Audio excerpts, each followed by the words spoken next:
I am here in Littleton, Colorado, approaching Columbine High School, site of one of the worst school shootings in U.S. history.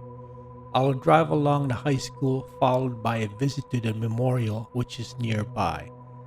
This tragic event occurred on Tuesday, April 20th, 1999. At about 11 a.m., two seniors, Eric Harris, 18, and Dylan Klebold, 17, arrived here heavily armed and dressed in trench coats.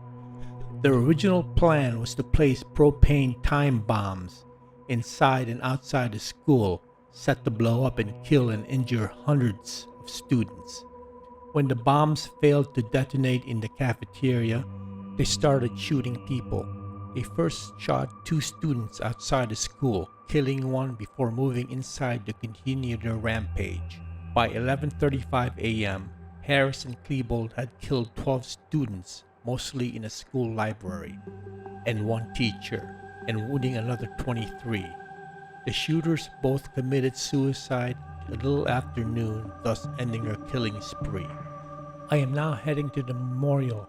It is located in a park up a hill which provides a scenic view of the memorial and surrounding areas. The Columbine Memorial was constructed to replace the tall wooden crosses erected by the families of the victims. It opened to the public on September 21, 2007. It is beautifully designed to remember and commemorate those who died on that fateful day.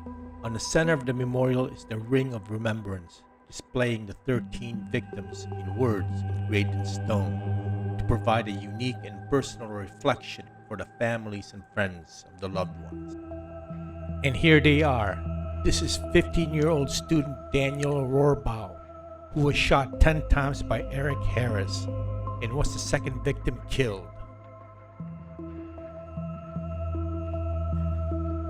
Followed by 16-year-old John Tomlin, who was killed in the library by Dylan Klebold.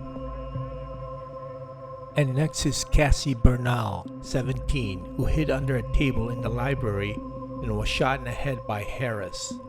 And next is Rachel Joy Scott, 17, who was the first to get killed by Harris and Klebold outside the school.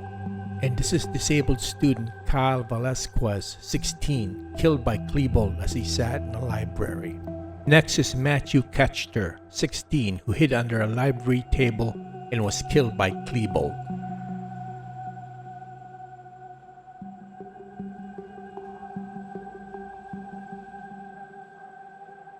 Teacher, coach, and hero William Dave Sanders, 47, who saved the lives of many students and was killed by Harris.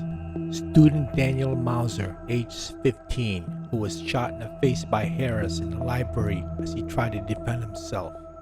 Followed by student Kelly Fleming, 16, who was shot in the back and killed by Harris as she tried to hide in the library.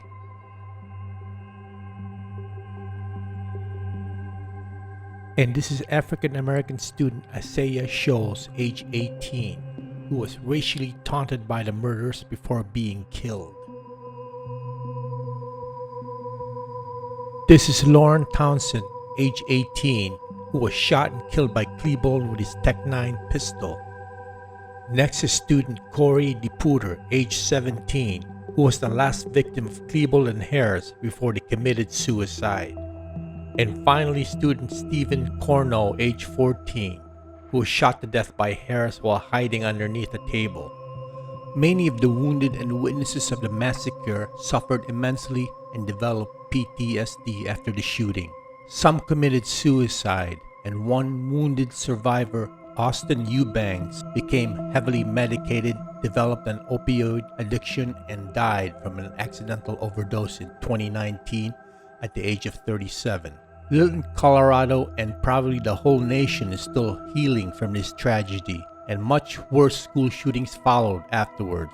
Hopefully a tragedy like Columbine and many others will never happen again in the future, and this memorial will certainly remind anyone that life is short and to do your best to bring peace in this sometimes violent world. Thanks for watching, and I hope to see you soon on my next video.